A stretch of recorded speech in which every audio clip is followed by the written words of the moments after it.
Genealogists can't get enough of Microsoft Excel or spreadsheets in general.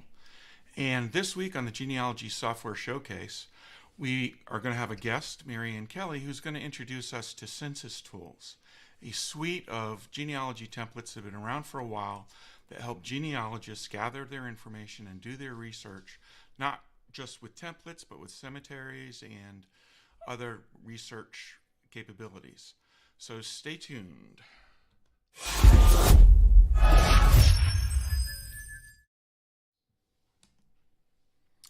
Hello, my name's Ed Thompson, and let me get that ugly thing off the screen. There we go.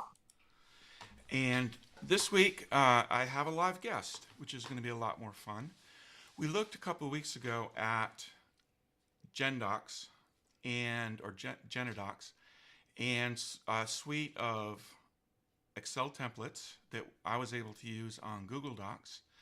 And there's a lot more that can be done with Excel.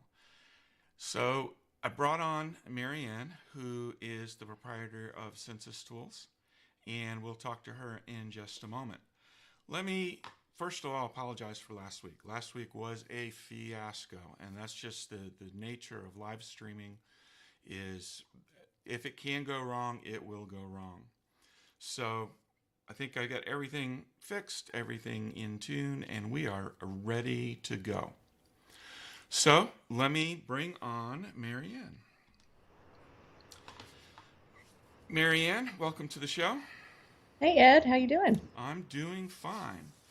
So you have been doing Census Tools for a while now. How did you get into, first of all, how did you get into genealogy, and how did that get you into the Census Tools?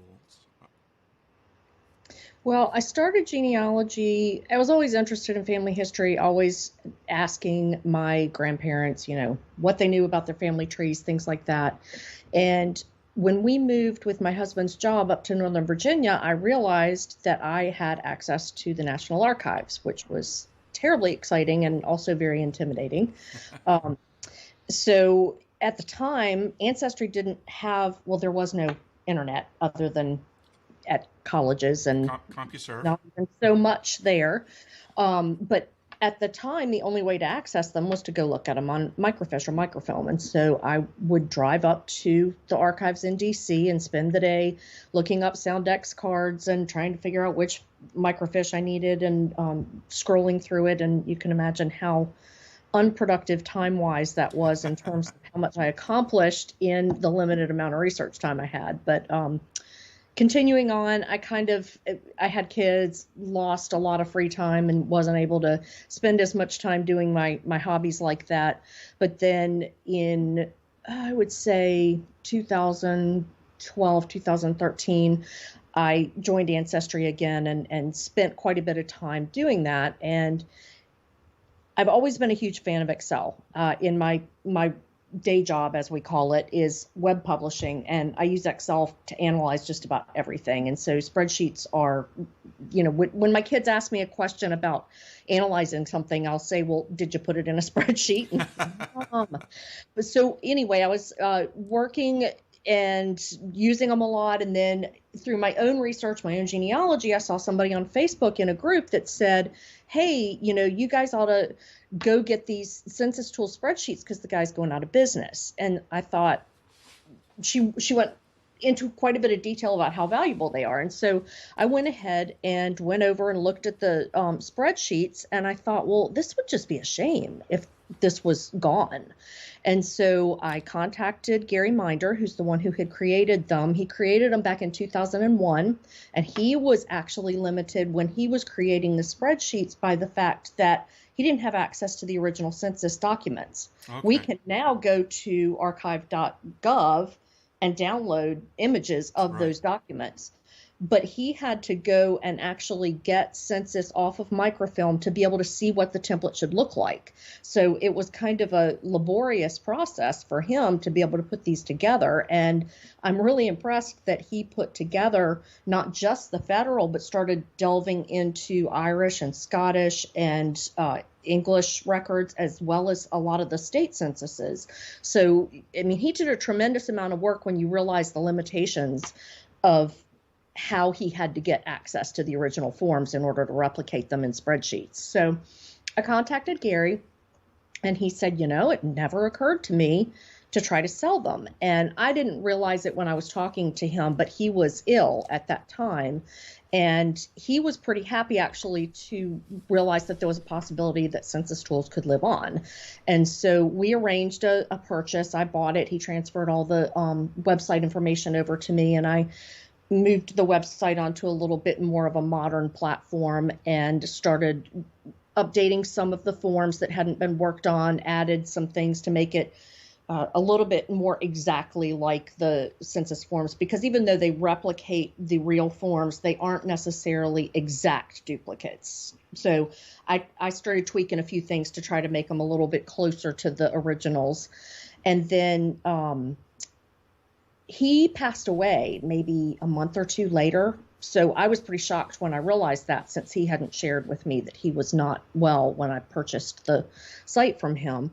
So I've just continued to offer it at the same price that he had offered it from. And when you purchase, it's $11.95. You get the full suite of spreadsheets as well as a PDF version of all of them. And that's getting a little harder. The PDF versions worked well for the older censuses. The new censuses are such a wide landscape view that it's very difficult to get them onto PDF form in a way that you would actually be able to use them. So really having the spreadsheet format is becoming indispensable for the more modern spreadsheets, because it would be as wide as my desk if you had both pages of the 1940 census.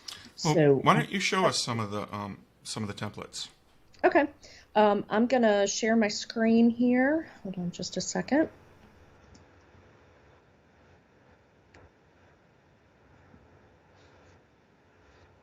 Okay, so I'm sharing my screen, and what you're looking at now is actually a completed census for 1840 that I have done. And one of the people in chat, Deborah, I think, said she was from Louisiana. Well, Louisiana is one of my favorite places to research.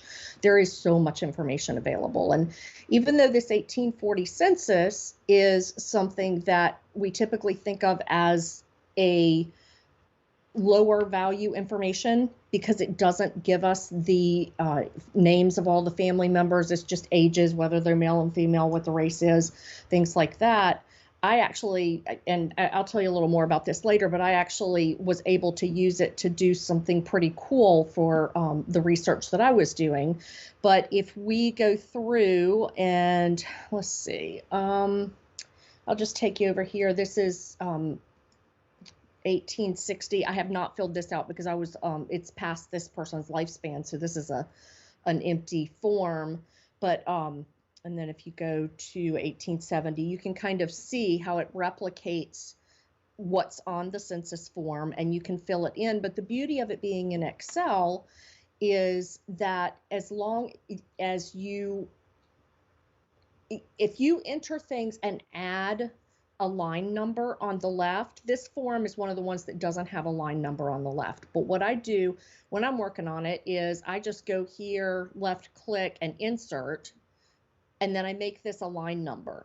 Then I can sort the page that I've entered, and I almost always enter a full page, as opposed to leaving it in the order that the census taker took it in, because then I can get all of my surnames together if I am maybe going to sort by name, if I'm putting in surname first, surname comma last name, and then I could resort it to the same order that it is in the census when I just go back and resort by line number. Or I can sort by house number so that I can see who lived next to each other, which sometimes is in order on the census page, but sometimes it's not if they had to skip houses and go back. And one of the things that I really encourage is not just transcribing your family's information on the spreadsheets, but going in and really looking at that census, taking the page before, the page your ancestor's on, and the page after, or I should say the person you're researching. You know, you might be researching for a client or for someone else, but do those surrounding pages as well. And you will a lot of times find a lot of information about that person's network. I have found with my Slovakia immigrants that a lot of the same names that are on those pages that are right around where my ancestor was enumerated, they ended up moving together to Ohio.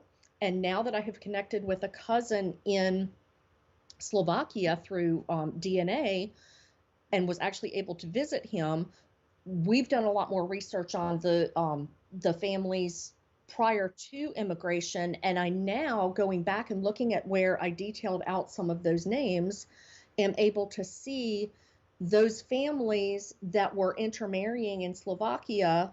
Those last names are all on the same page in the census, or right in the same neighborhood, maybe back to back on the block when you look at a map. And one of the things that I love to do with these tools is to combine them with contemporaneous maps. So if I've got an 1880 or say I have a 1900 census in Pennsylvania, taking that census and plotting out where those people live and looking at those streets on a 1900 map of that town can really open your eyes about who was in different people's networks and where they lived in relation to each other. And it can be a fabulous tool to help you understand the clusters of people that immigrated together or migrated together and sometimes ended up intermarrying later.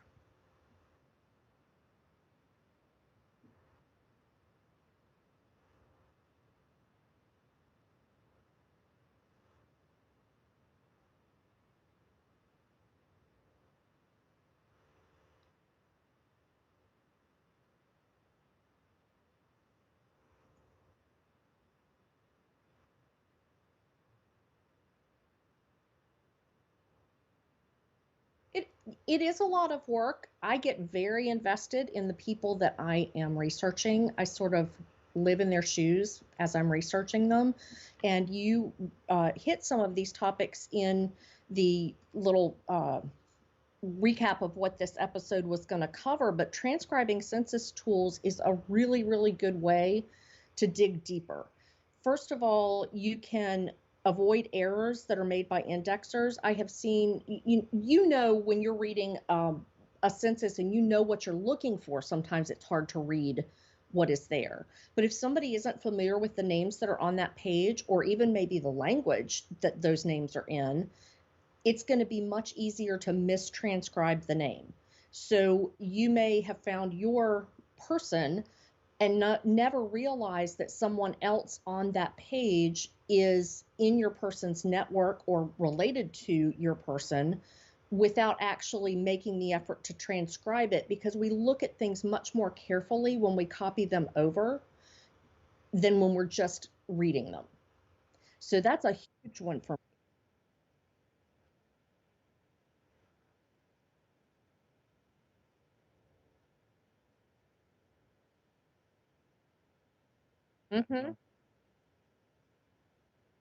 Well, that's exactly one reason why doing those pages before and after can help you avoid errors like that, where you might drop a kid off the family because you don't realize that it's on the next page. Now, hopefully the indexer, if you're working in Ancestry or Family Search, has maybe put that on the list and it's already indexed for you, but it's just easy to lose those kinds of details that are on the next page. I don't know how long I researched before I realized that the 1840 census had a second page. Because Ancestry, if you're working in Family Tree Maker is what I use, but I assume other tree programs are the same, they will present you with the data, but they will only attach the first page when you attach media. So if you go back and look at that media in your tree as opposed to online, you're not going to see that second page. So Right. that's another good reason to use those navigation bars when you're inside of Ancestry. You're going to click to that next page and realize, oh, this is a second page about the same people, not a whole new page of people. So that's a good reason to do it. The familiarizing yourself with your ancestors network, I already mentioned that. You can use the tracker. This is the thing that is on the screen right now is actually the replica of the census, but we also offer in that package a tracker. And let me see. Yeah, go ahead and pull it up. Nope, that's I am pulling up the wrong thing, and my mouse doesn't like me.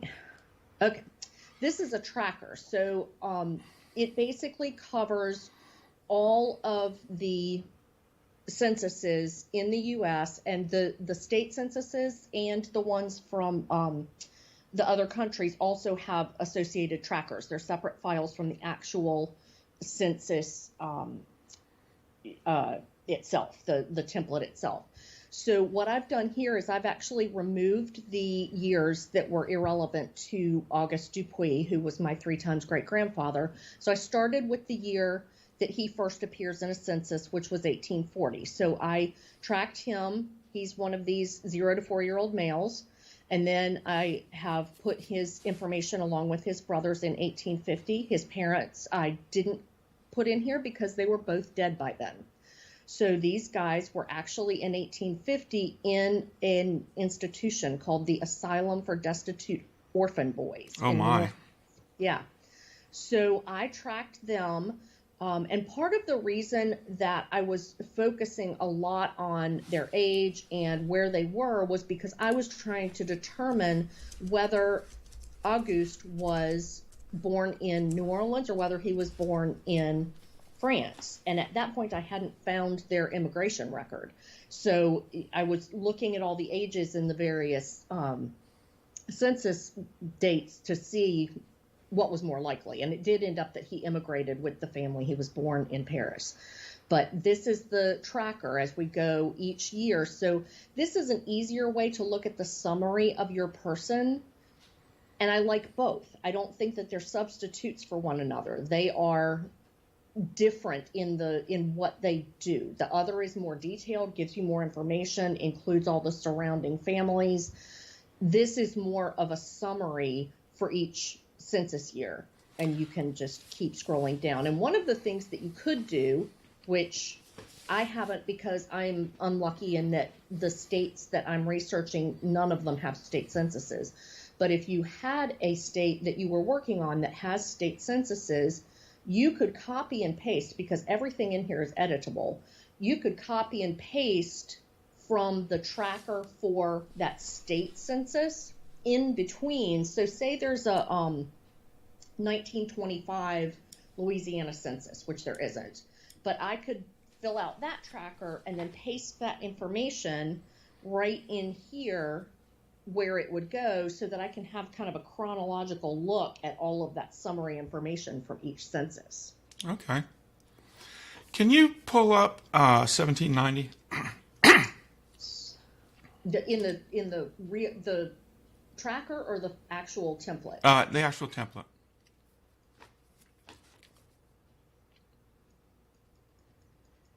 Oops.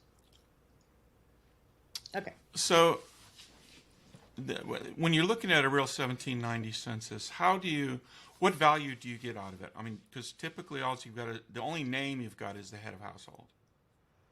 So how do you use like data going back this far? Well, it helps me to know if the person has slaves, enslaved people. Of course, it says slaves on the form. The other free persons living there can give you an idea of people who were not related that lived there. You can figure out whether the over 16 or under 16. For me, most of my people came to America after this, so I don't have as much opportunity to use this as people who are researching back further in the United States. But to have all of this information together and then also be able to put it in the tracker and track your person over time, to me helps me to analyze it and think about it more. Okay. Now, let's say I got a relative who spans 1830, 1840, 1850, and I've got the census record. I've got the Excel spreadsheets populated for those three censuses. Censuses, is that the plural? For those three censi, and what do I do with the spreadsheets? How do you organize not the templates, but the actual, productive output that you've created? Well, I do a workbook. We call, a lot of people use spreadsheet and workbook interchangeably. A spreadsheet is an individual tab in a workbook. So this 1790 federal is a spreadsheet. This entire thing is a workbook with all of the tabs. So what I like to do is I always keep my blank master and make a copy of that. And then I will start with a fresh blank copy and name it with the surname of whoever I'm researching, whether it's an individual or a family. This one is Dupuis. So I just keep federal in the name so that I know which template I'm working with. And then I start filling in the information, and I may delete the spreadsheets that I don't use. This one I haven't, but I could have easily deleted everything prior to 1840 because that is when, well, it was 1838 when they came to the United States. So everything 1830 and prior is irrelevant to this family in the United States. So then I just keep the format with the spreadsheets that are relevant to this person and carry through with each one. Then I fill out the tracker. And a lot of times, and I'm sure that most researchers have found this, but when I'm researching, I take notes, I write down information, and I try to be as thorough as possible with detailing things, and then I will periodically cycle back through that information. And every single time I cycle back through that information, something else jumps out at me. It's just like with the Slovakia one that I was telling you about, where I'm looking at the census and I'm seeing these names and they're meaningless to me. But now that I've gotten further in my research from when they were in Slovakia, I go back and look at those and I'm like, oh my God, that's his uncle. Oh my gosh, that's his cousin. I didn't know any of these people were related because they had different surnames and there was nothing on the census sheet that would show that they were related. So now I'm going to start looking for different patterns based on this additional information that I know. So I like that I can, like I was saying before, sort sorry, I got distracted because I saw that Jan said she was having trouble hearing you. Did you see? Oh, okay, I see you saw that. I can sort the rows based on any of the information. Now, you have to be careful when you've got multiple things broken up here. So, for example, if I wanted to sort this 1840 census, what I would want to do is only highlight the lines below the heading. So all of this heading stuff, you can't sort any of that because the column widths are not, it's some columns are merged. Right. But down here, the columns aren't merged, so I could highlight, like these and then sort by whatever, the head of household. Right now, these are actually entered in first name, last name, so I wouldn't obviously want to sort by that because that's not going to give me any useful information. But there are times and in other forms I have done that, and it can be super helpful. And one of the things I learned, I used to document it exactly how it was written in the census. But for me, this is a tool and not something that I am looking at as an exact transcription in the same way that professional genealogists consider a transcription. Right. So for me, the usefulness of entering surname, comma, first name is that I can sort. So now when I go in and do them, I do it that way because it makes it more useful to me as a research tool. Well, you could also split it into two fields because, like you said, you don't have to be exact. Right. So I want to go back to the workbook concept, though. So are you organizing a workbook represents what? It represents a person or a surname? Technically a person, but sometimes a family. And in some cases, I have used workbooks to work on things that don't have to do with people exactly. I have used workbooks. Actually, this workbook here, even it's Dupuis because it's focused on the Dupuis family, but it's actually a workbook that I started because I was trying to figure out where the family lived. They lived in the French Quarter, but I didn't know where because they rented. And so I took all of the information that I had available to me, and luckily the Historic New Orleans collection puts all of the French Quarter property transfers online. So I took the 1840 census, the maps that are available. I think that they're, it just went out of my head. The insurance maps, Sanborn maps from that time period that have the house numbers. And then I took the city directories that were done in this year and then either the previous or next year, and I plotted out all of these people in this neighborhood, and I added this column to the left with the address in the 1941 city directory.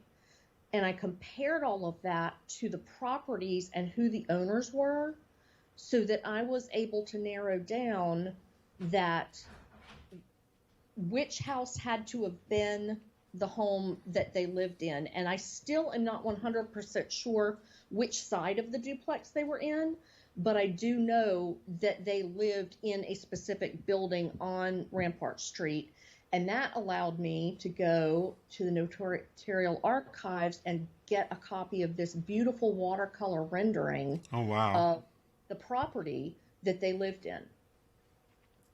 So Excellent. that's one way that I use them that is a little out of the ordinary from what most people do with the tools. Well, and I can appreciate that because I do a lot of research of the houses people have lived in. For some reason, I'm just drawn to that. Now, Mert asks, when we were talking about the workbooks and how you organize the workbooks, she said, so you don't input the whole page, but within a workbook, you do input the whole page, even though it may represent a single person. It depends on the depth of the research that I'm doing. I don't do that for every person that I'm researching. I don't make a workbook for every person that I'm researching. But what I do is determine what the cost benefit is of how many hours I would have to put into this versus what I'm going to get out of it. For this particular case, it was worth it to me not to do just that one street, but the entire surrounding blocks, because it gave me the information that I needed to eliminate properties and be able to narrow things down. That would normally not be necessary, but I do recommend doing the whole page if it's anything beyond the norm. And if you have the time, even if it's just a normal research to do the whole page, because you just never know what you might find. But time is at a premium, so everybody has to do a cost-benefit analysis of how much effort you can put into something like this versus what you might get out of it. Return on investment. So when you go a page back or a page forward, do you just add another tab? Or do you go to the bottom of this? No, I do it all on the same page. Okay. And what I do is I just keep inserting lines. When the Census Tools templates were set up, they were set up to have the same number of lines as the actual census forms do. But on the spreadsheet, you could insert 300 lines if you wanted to. And I'm able to view things better if they are all on the same page. I might indicate a page break, but I'm going to put them all on the same spreadsheet. Okay. Now, you have a interesting story about a celebrity. I do. Would you like to share the sheets that you used to get to that? This is actually the sheet that I used to get to that. And as I said, I was working through, and because of the vast amount of information that there is about New Orleans and New Orleans properties, I was in a situation where I was able to reconstruct pretty much several blocks around my ancestors' residence. And as I did that, I was also researching other things about the area about the neighborhood. I researched things. I like to read newspapers, just like I would get up and read the New York Times here. I would go in and read the papers like cover to cover for the time period that was relevant to when they arrived in New Orleans or when my ancestor passed away, things like that. And one of the things that I found out of interest that doesn't have to do with this celebrity is that when my ancestors arrived, they arrived on a ship called the Rubicon. And so I was reading the newspaper and it caught my eye. The day before their ship arrived, I believe, there was a notice about the Rubicon. Well, it turns out that this little packet ship that only had room for 100 people came across a shipwreck a couple of days or a week before they got to New Orleans and took on 200 extra passengers. So I can only imagine what those last few days of sailing in that ship made for 100 with 300 passengers on it must have been like, and how happy they must have been to disembark when they finally got there. Yeah. But I mean, you can just learn so many interesting things from reading the newspapers, just like you would if it was your hometown newspaper. But because I was reading newspapers and I was doing a lot of research in the area, I knew that Marie Laveau lived contemporaneously with my 4 times great-grandfather. But what I didn't know until I started plotting out the census and plotting out where the streets were was that she actually lived in this home at 179 St. Anne Street. Christophe Glapion was her husband, and he owned the property, so I put in Marie Laveau, but her name was not anywhere to be found. I only learned that after I started researching which property it might be. If you walked out the door of my 4-time great-grandparents' house, it was on the corner. If you rounded the corner, she lived 2 doors down. Wow. At the same time they lived there. That's fun. Pretty cool. Yeah. Now you've got templates for you have templates for other countries, and you've got a couple of templates that are also not census related. Can you show us a couple of those? Yes. Let me go grab some.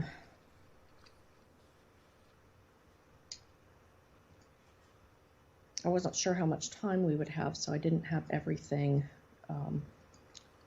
open. I have got Canada. Gary did a census for, well, it's not a census, but it's a... We're not seeing it. What? I hadn't got it up there okay. yet. Okay. I gotta grab it and bring it up. He did a Dawes roll template,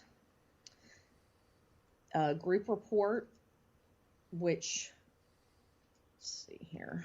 Some of these open kind of small. Family group report. I don't tend to use these for myself just because I find it easier to navigate through my family tree maker and do different reports for that.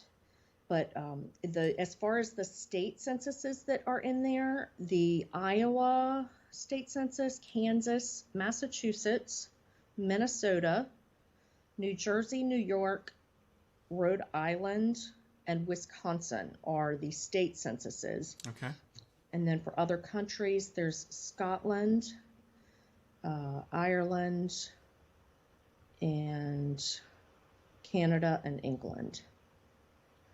And Excellent. then I added in a simple ship manifest that just because I noticed that I was recording that a lot, it doesn't have a ton of information, but come on. There it is. Okay. Just a little quick thing.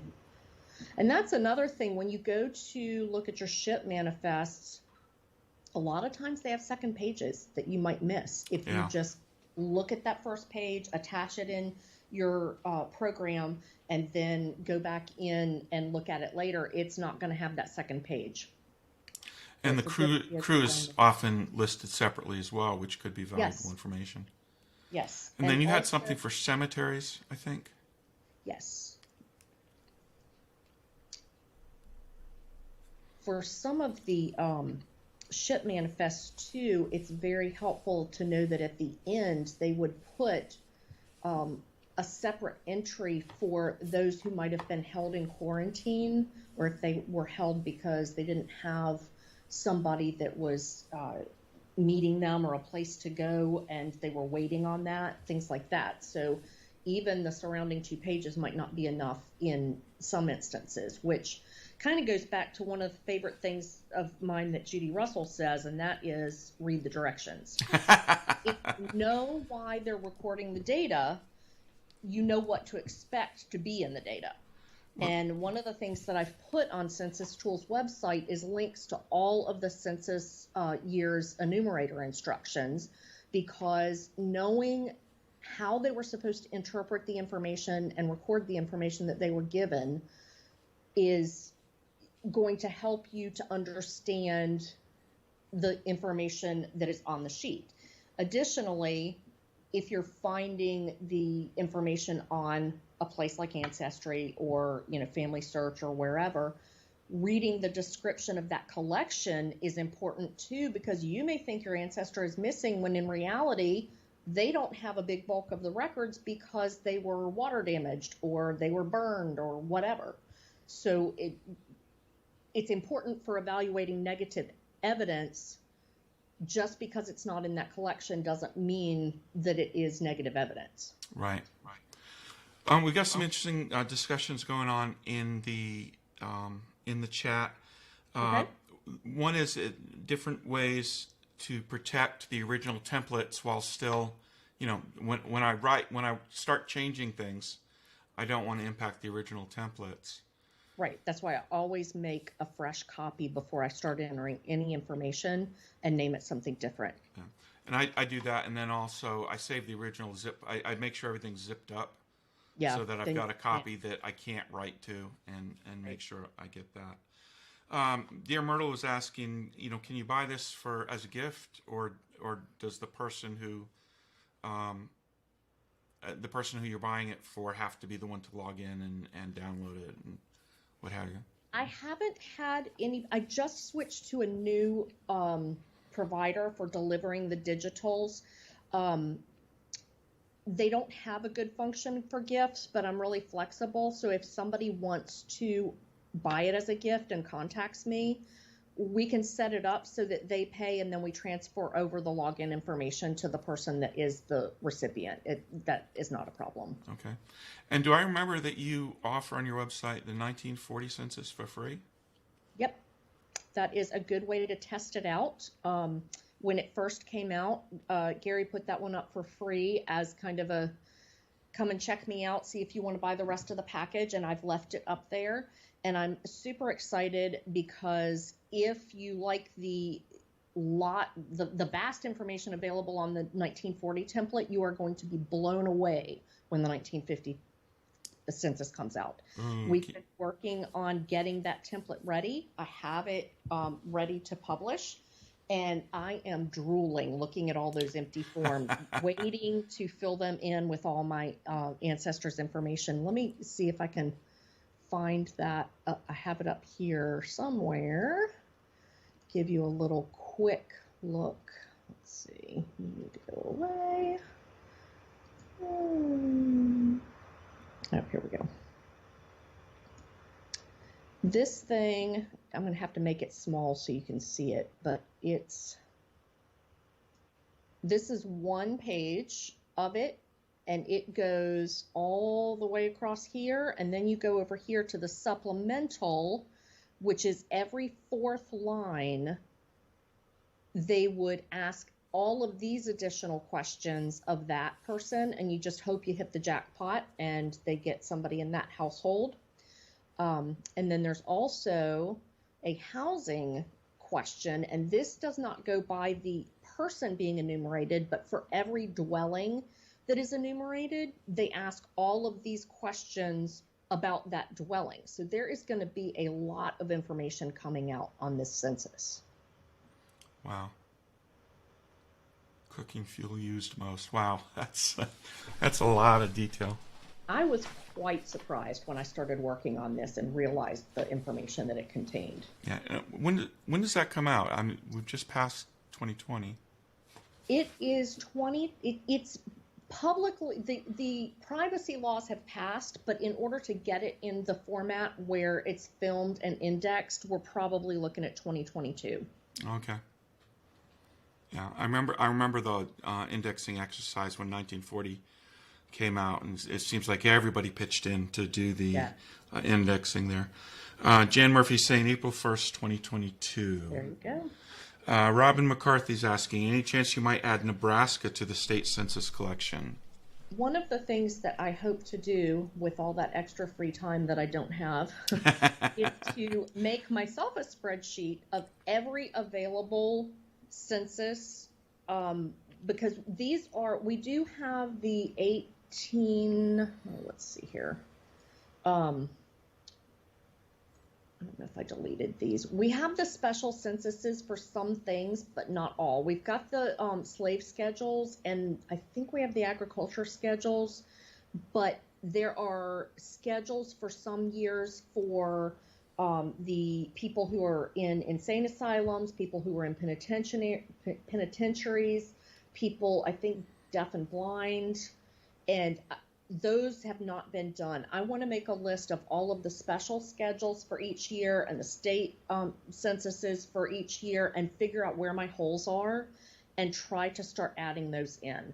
But this is a side business for me. It's not my day job. So it's easy for those things to not be front and center in my to-do list, especially since Google keeps changing its idea of what it wants websites to do to be found in their search engine. So it seems like with their constantly moving goalposts, it's hard for me to catch up enough to have free time to do things. But I want to, right now, I'm not even sure what I don't have. And I would like to at least fix that so that I can decide what I might want to put in there next in order to make these more useful. And these will work in Google Sheets as well, right? I mean, the templates are pretty flexible. Not really, because of all the merging and stuff that's going on. It could be tried, and it may work. Some of the simpler ones may be fine. Some of the more complex ones might get wonky. I'm not really sure. You're talking about the merged cells for some of the headers and the vertical labels and things like that. Mm-hmm. Okay. I have not tried it. Usually the spreadsheet things that I have done for my other work has not been compatible with Google because of those kinds of things, but it also uses a lot of formulas. These don't use formulas, so it may be that these would work. I'm not sure. I do know that people have had luck with them in OpenOffice or LibreOffice, but I haven't tested them. Okay. I'll do that. Okay. Let you know how it goes. Numbers, it's been a while since I checked because I just tend to work only in Excel. And that raises an interesting point in terms of the work required. You and I tried to work together a couple of years ago on automating the export of some of this information, and what we ran into was the changes in different versions of Excel as new versions of Excel have come out and the functionality has changed. How much extra work does that add for you to make sure it's compatible? Not a lot, because I'm not doing anything with macros and I'm not doing anything super complex. The formatting can get complex, but typically the things that Excel changes doesn't have to do with formatting. That's okay. The reason that I have kept them in the legacy format is simply because even though it's almost 20 years old now, a lot of people don't have the newer version of Excel, and I didn't want to force it on people. But I don't see a difference opening them between the two different versions. Robin's asking, will the 1950 template be bundled with the current package or a separate purchase? How do you have these packaged? Well, the answer to her question is yes. Right now, everything is together in one package. It's delivered in multiple workbooks as a zip folder. And when you unzip it, you'll see a folder with all of the different workbooks in it. I have a separate purchase called Your Story, which is a kind of like questions about my life kind of thing, so you can write those things down and leave a legacy. Then that, if you purchase two of anything, the Census Tools and your story, two Census Tools, two your stories, doesn't matter what, two of anything gets you a 30% discount. Now, with the 1950, it will, once it's released, it will start being bundled in as additional tabs in this federal workbook. So what I'm going to, one of the benefits of moving to this new provider that I recently did is that I can give people logins, and for anybody who purchases Census Tools from January 1st of 2021 going forward will be able to download the new version with the 1950 tabs in the workbook as soon as I add them. So if you buy it today and it only goes through 1940, when I put the 1950 censuses up there, you can go back in and re-download to get the 1950. Okay. For people who purchased it prior to January 1st, 2021, I'm going to make it available as a separate add-on product, and it'll probably be pretty inexpensive, but there won't be any discounts that would be applied to that. Okay. You can stop sharing your screen now. I've got us back in split screen mode. If you have any questions, please ask them in the chat. Most of you feel pretty comfortable doing that. So do you see anything new moving forward with how you're doing the templates? Well, like I said, at this point, I just want to fill in the gaps where I can. I don't really see any specific changes with how I will be doing them. The ones that I'm doing now, I'm trying to be as close to the original form as possible. The ones that I bought from Gary when he sold me the business, the main content information was a duplicate, but it didn't always have, like, if there was a column at the very end with code in it, that might have been missing. Okay. He didn't, because our general knowledge as genealogical researchers now has come so far since he started doing these spreadsheets in 2001, when people were just thrilled to be able to see a census, much less, transcribe it, that those kinds of details didn't carry the same weight then that they did now for the average researcher. So I'm adding things like that as I have time, and all of the new ones that are being done are much more specific to the exact things that are found on the original forms from the government. So those kinds of things are the only real changes to the way that I'm doing things, but basically everything else is just, it's a simple thing with very useful information when you use it the right way, and I don't see any need to make it any more complex than it has to be. Simple but powerful. Yeah, exactly. Maria Cabaldi, so you need to purchase each year. Maria, I think what she was talking about was that 1950 will be available separately, but the only value for that is for people who already have the bundle and just need 1950. That would be correct? Mm-hmm. Yeah. Do we have any other questions here? I'm sorry? Everything comes bundled together, and as soon as 1950 is out, it will become bundled in with the rest. I would only offer it separately for those people who already have the old bundle and don't have it. And don't have to pay the $11.95 again. Okay.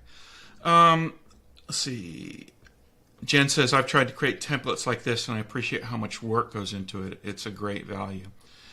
Yeah, it is. It is. And thank you for that work. Let's see. Any other questions? Make sure I didn't skip any here. Come on, mouse. Yeah, always make a copy.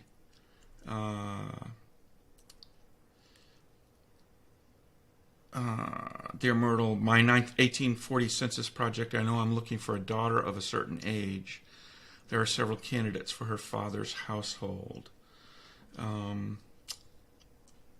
I need a tracker for city directory information too. Yeah, matter of fact, after we talked the other day, I created my own spreadsheet tracker, basically where I listed my my direct ancestors using an NTFL, and then And TAFL then, numbers mhm. on a spreadsheet, and then across I've got all the censuses, and I've grayed out the blocks where it wouldn't be relevant to them. And now I'm going through and saying, okay, I need this one, I need this one, I need this one, just to make sure I've got that level of information. And then the other thing I've started doing was to track find a grave links for each of those relatives, and denoting where I know someone has been cremated, which of course is a more modern occurrence. And there's no memorial. I've always been pro cremation, but I'm also aware now that then there's nothing saying I was here. Absolutely. I've had the Yeah. same thought. Yeah.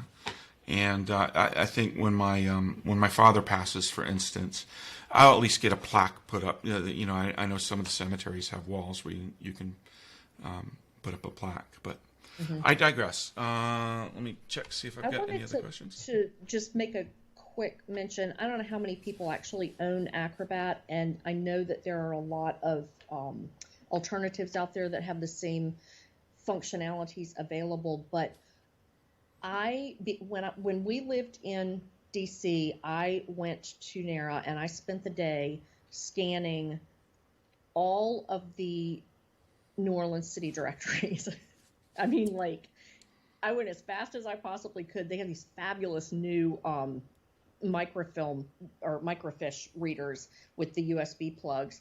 And so I went in there and I scanned it all, brought it all home, created a PDF, and used Acrobat to make it, to convert it OCR to text. Mm-hmm. And so now I can just search in Acrobat for anybody in the city directories. Yeah, Acrobat tends to be pricey for a lot of people, Yeah. but there are a lot of ways to do the OCR. Yeah, there are other ones that have functionality. Yeah, J Ray says too expensive. I know exactly what you mean, J Ray. I've started working with family tree notes, family tree. Is it notebooks? Family tree notebooks.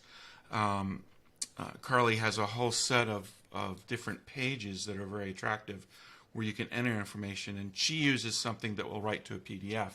I've converted them all to image files, and I just go ahead and use my image editor to enter in the data. It's more time consuming, but you also have more control, and it's cheaper than buying Acrobat. Oh yeah, Acrobat is not cheap, but I've got it with my business suite. There you go. Mary Ann, I can't thank you enough. You have been our first live guest. I didn't want to tell you that before now, but we've had a pre-recorded guest, and I have been my own pre-recorded guest. But this has been a lot of fun, and you have a great product. And judging by the comments, people really see the value in it. So thank you for that contribution to Absolutely. the genealogy And community. I'm happy to answer any questions. If we didn't get to anything here, drop me a line through the contact form over on the website. And the website is CensusTools.com? Mm-hmm. Okay. And there's a Facebook page too, but you'll probably get my attention faster through the contact form. Okay. Thank you. Well, that's it for this episode of the Genealogy Software Showcase. I want to thank all of you who watched it live, and those of you who are watching it recorded. And please remember that, let's see, I get the pointer right now. Yeah, it's right under there. Please, if you haven't already, hit the like button, because I can tell from the comments you liked this. And if you want to see more episodes like this and on other topics, you can comment on the YouTube page or on our website, genealogyshowcase.tech. I'm holding out. The .com URL is almost available. Someone turned it back in, and it has to wait for a renewal period. But I want to thank you, and thank Mary Ann. Next week, we're going to be taking a look at another tree builder program called Gramps, a program available for the PC, the Mac, and for those of you who use Linux, available for Linux users as well. And we'll show you enough so that you can decide for yourself whether you want to add gramps to your genealogy toolbox. Thank you so much for being with us this week, and that's it for this episode of Genealogy Software Showcase.